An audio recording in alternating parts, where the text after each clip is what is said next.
श्री स्वामी समर्थ. नमस्कार मित्रांनो, स्वागत आहे तुमचं आपल्या श्री स्वामी समर्थ भक्त मंडळ या यूट्यूब चॅनलमध्ये. तर स्वामी भक्तांनो, आज आपण श्री भक्त प्रल्हाद यांच्याबद्दल माहिती जाणून घेणार आहोत. चला सुरुवात करूया. प्रल्हाद हा हिरण्यकश्यप राक्षसाचा पुत्र होता.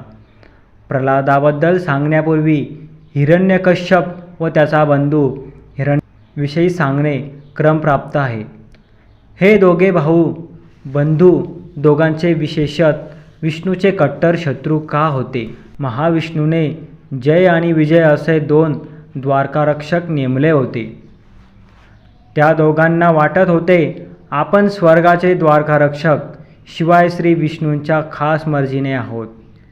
या भावनेने ते गर्विष्ठ बनले होते. एकदा 4 बालसाधू सनंदन, सतकुमार आणि सनत सुजान श्री विष्णूच्या निदर्शनास आले होते. त्यांनी योगशक्ती पाहून प्रभावित झालेल्या विष्णूंनी त्यांना स्वर्गात प्रवेश दिला. परंतु उन्मत्त झालेल्या जय विजय या द्वारकारक्षकाने त्यांना अडवून त्यांच्याशी उद्धटपणे व्यवहार केला. ते साधू क्रुद्ध होऊन म्हणाले, तुम्ही भगवान विष्णूजवळ राहूनही एवढे उर्मट झालात, त्यामुळे जोवर तुम्हाला सर्वश्रेष्ठ ज्ञान प्राप्त होणार नाही तोपर्यंत तुम्ही पृथ्वीवर भरकटत राहाल. साधूंकडून असा शाप मिळाल्यावर जय आणि विजय भानावर आले. आपली चूक त्यांना उमगली. श्री विष्णूंची त्यांनी क्षमा याचना केली. परंतु विष्णू म्हणाले, हे साधू आत्मसंयमी व सात्विक असल्यामुळे त्यांची शापवाणी खोटी ठरणार नाही. आता तुम्हाला पृथ्वीवर जाऊन ज्ञानप्राप्ती झाल्यावरच परत या. दोघेही शोकमग्न होऊन म्हणाले, देवा, आमच्याकडून अक्षम चूक झाली. आमच्या अज्ञानामुळे तुमच्यापासून आम्ही दुरावलो, तर आमचा निभाव कसा लागेल? क्षमा करा, दूर नका हो लोटू. त्यांच्या कळकळीच्या विनंतीने विष्णुदेवांना दया आली.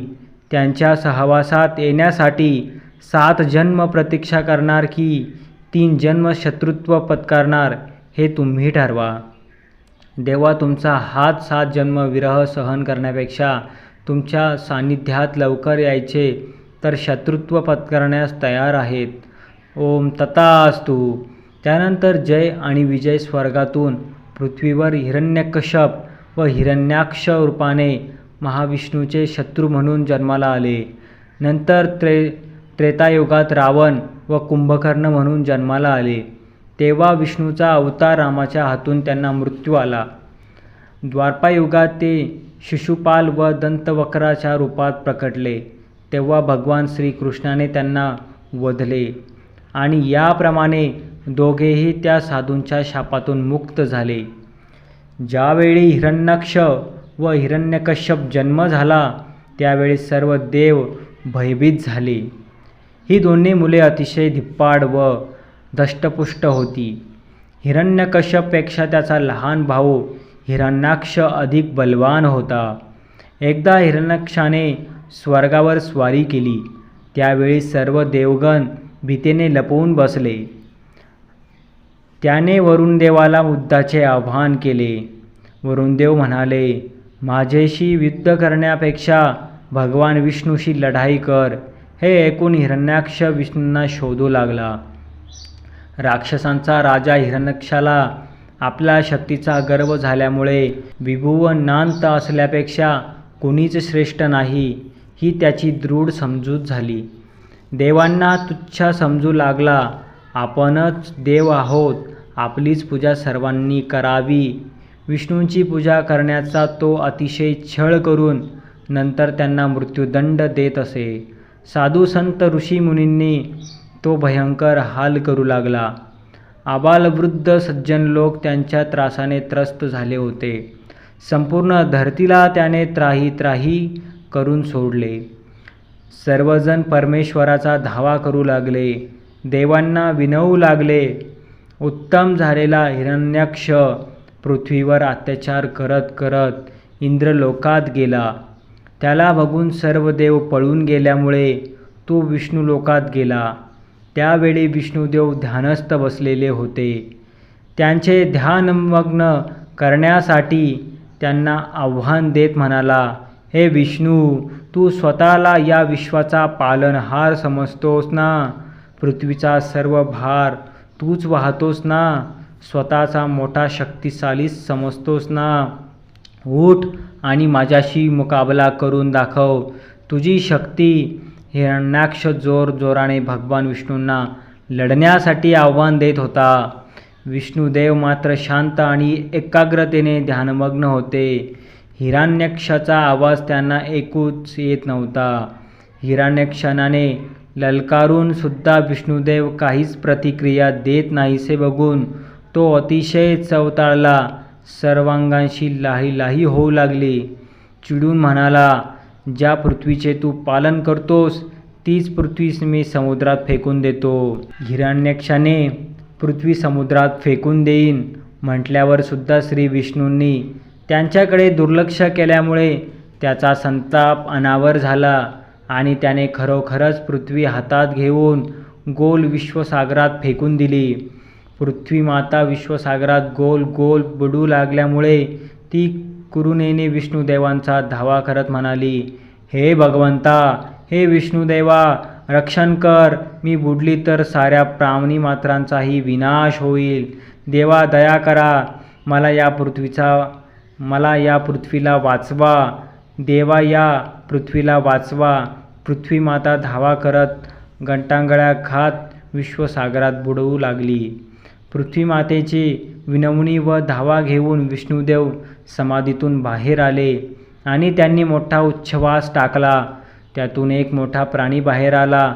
तेव्हा त्याचा आकार फारच छोटा होता, पण पाहता पाहता त्याचा आकार पहाडा एवढा झाला. तो प्राणी वराह असून त्याचे मोठे सुळे बाहेर आलेले. अतिशय संतप्त होऊन नाकातून उष्ण हवेचे लोट बाहेर पडत होते. डोळ्यातून अंगार धगधगत होती. प्रत्यक्ष श्री विष्णूंनी वराह अवतार धारण केला होता. मग विष्णूंनी क्षणाचाही विलंब न करता विश्वसागरात उडी घेतली व पोहत जाऊन बुडणाऱ्या पृथ्वीला आपल्या सुळ्यांवर उचलून सागराबाहेर आणले. ही पृथ्वी नंतर त्यांनी ब्रह्मदेवांना देऊन टाकली. वराहाचा पराक्रम बघून हिरण्याक्ष घाबरला होता, पण प्रत्यक्षात तसे न दाखवता गर्वोक्तीने म्हणाला, पृथ्वीला तू आपल्या सुळ्यांवरून उतरून तिला जगाच्या जागी ठेवले. मी ओळखले आहे तुला. तू वराह रूपातील महाविष्णूच आहेस. असे म्हणून त्याने वराहावर शस्त्राचा मारा सुरू केला. हिरण्याक्षच्या उग्र रूपाने संपूर्ण पृथ्वी कंपित झाली. तो वराहाला अपशब्द बोलून अपमान करू लागल्याने पृथ्वीला बाजूला ठेवले. वराहाने नेत्र आग ओकू लागले. नंतर दोघांत घनघोर युद्ध झाले. हे युद्ध स्वर्गातून देवदेवता बघत होते. संध्या समय होत आला तरी युद्ध थांबवण्याचे लक्षण काही दिसेना. हे युद्ध सूर्यास्तापूर्वी संपावे असे ब्रह्मदेवतास वाटत होते, कारण रात्री राक्षकांची शक्ती वाढते. वराहाने मनोमन ब्रह्मदेवाने इच्छा जाणून त्यांनी हिरण्याक्षावर सुदर्शन सोडून त्याची सर्व शस्त्रे नष्ट केली. ते बघून संतापलेल्या हिरण्याक्षाने वराहाला बगलेत पकडण्याचा प्रयत्न केला. एवढ्यात वराहाने त्याच्या तोंडावर जोरदार मुष्टिप्रहार केला. हा प्रहार एवढा भयानक होता की तो खाली कोसळून जागीच तात्काळ मृत्युमुखी पडला.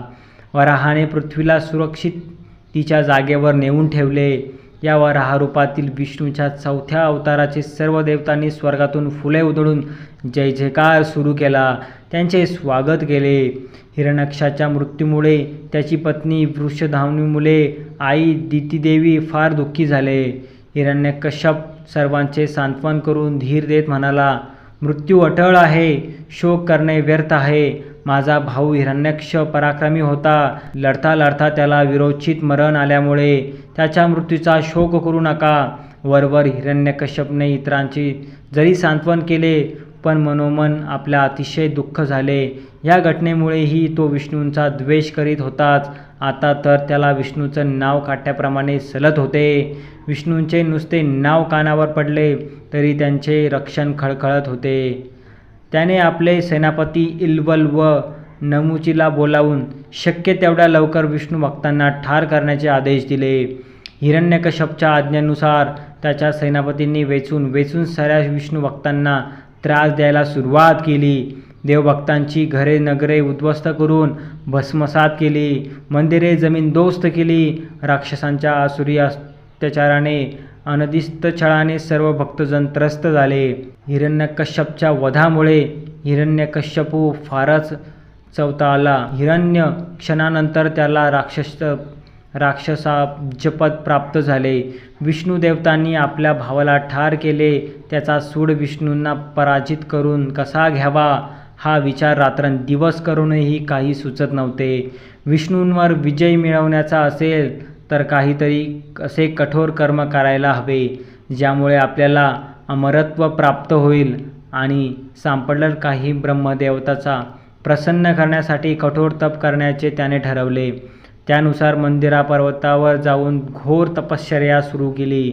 एका पायावर उभं राहून दोन्ही हात वर नमस्कृतीत जोडून तुम्ही आकाशाकडे अशा स्थितीत उन्हाळ्याच्या कडकडीत ऊन विजयांच्या घनगर्जना वादळ वारा पाऊस आणि हिवाळ्यातील तीव्र हिमवर्षात देऊन तो तसूभरही न हालता त्याच्या स्थितीत राहिला.